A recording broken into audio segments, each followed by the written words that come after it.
guys, welcome to Kids Continued. We are continuing in our journey going through Abraham and his descendants. And as you know, God told Abraham he was going to bless him and his family, and he's continuing to do that. And in our story today, we are going to hear about the third time that God is going to reaffirm and tell the descendants of Abraham that he is going to bless them and turn them into a great nation. So in today's story, we are looking at Isaac's children. Now, Isaac is the son of Abraham and Sarah. And Isaac, when he grew up, he got married to a woman named Rebecca. Now, at first they didn't have any children, but then God blessed them, and they were actually going to have twins. They were going to have 2 boys. While Rebecca was pregnant, she was quite worried because already these 2 siblings already fighting and wrestling and things. So when she asked God why this was happening, God told her not to worry, that this is all part of his plan, that from her will come 2 nations, and the older son will serve the younger one, which for that time was quite strange, because it is usually that the older son gets the blessing and becomes the leader in the family, but that was not going to be the thing at this time and in this family.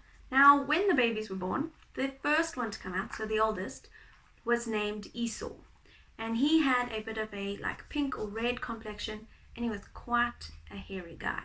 And next came Jacob, and Jacob was actually holding or grasping the heel of his brother.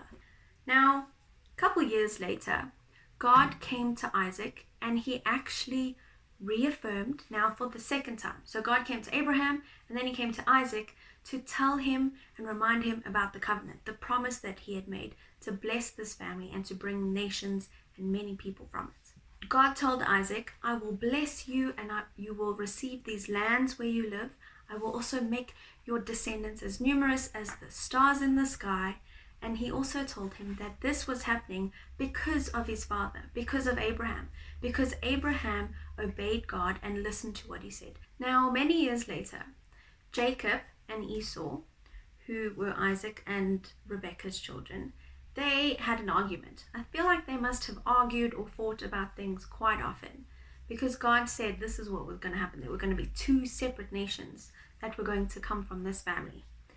Now, when Isaac was quite old and he couldn't see properly, and we're going to go into more detail of the story next week, but when he was old, Jacob tricked him into thinking he was Esau so that Jacob could receive a blessing and a promise and the inheritance from Isaac.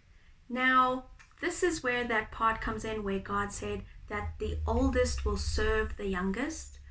Now, it is usually the case that the youngest serves the oldest because the oldest inherits a blessing and gets inheritance from the father, and the youngest is there to help and support. But because Jacob tricked his father Isaac, he received the blessing and the inheritance. Now, I don't know about you, but if that happened to me, or if you've been tricked and you lost something because someone stole it from you, you'd be kind of angry. So because of this, Esau was quite angry and quite annoyed, and Jacob ran away and he fled. He traveled quite far. He was going to stay with his uncle, and on his way there, obviously because it's a long journey, they had to stop over. And while he was sleeping one night, he had a dream. Now, it's quite a strange dream. He had a dream that he saw a staircase, like a huge staircase, from heaven to the earth, and there were angels coming up and down the staircase. Jacob then saw God, and God told him that I am the Lord. I am the God of your grandfather Abraham and the God of your father Isaac, and I'm going to give you this land that you have here. So God, again for the 3rd time, has now given a covenant and reaffirmed this promise that he gave to Abraham. So he gave to Abraham and Isaac and now Jacob. God said to Jacob, I am with you, and I will watch over you wherever you go, and I will bring you back to this land. And God was going to use Jacob, even though he stole this blessing that was actually meant for his brother. So God's wonderful plan for Abraham stretched all the way from him to Rebekah to Isaac, and then Jacob, and actually went generations further on until we get to Jesus. And Jesus came to be the ultimate sacrifice and to save us from our sin. Throughout the story of Abraham and his family, we see that God again and again reminds them of a promise he's made to bless them. And for us, this is a reminder that God keeps his promises. Even though Abraham, who tried to sort out and make his family his own way, God had a plan. And even though Jacob, who tricked his father into giving him a blessing as opposed to his older brother, God uses that. So how many times do you think God is going to help us and to fulfill promises that he's made to us, especially the one that he will be with us wherever we go? And sometimes we can forget that. We can get distracted by what's going on in the world and what's happening in our lives and almost get overwhelmed by that. And remember and remind yourself every time you feel worried that God is with you wherever you go. We sometimes just don't focus on him. This story is also a good lesson for us to make sure that if we make a promise or tell someone we're going to do something, that we should do that. That our yeses be our yeses and our no's be our no's.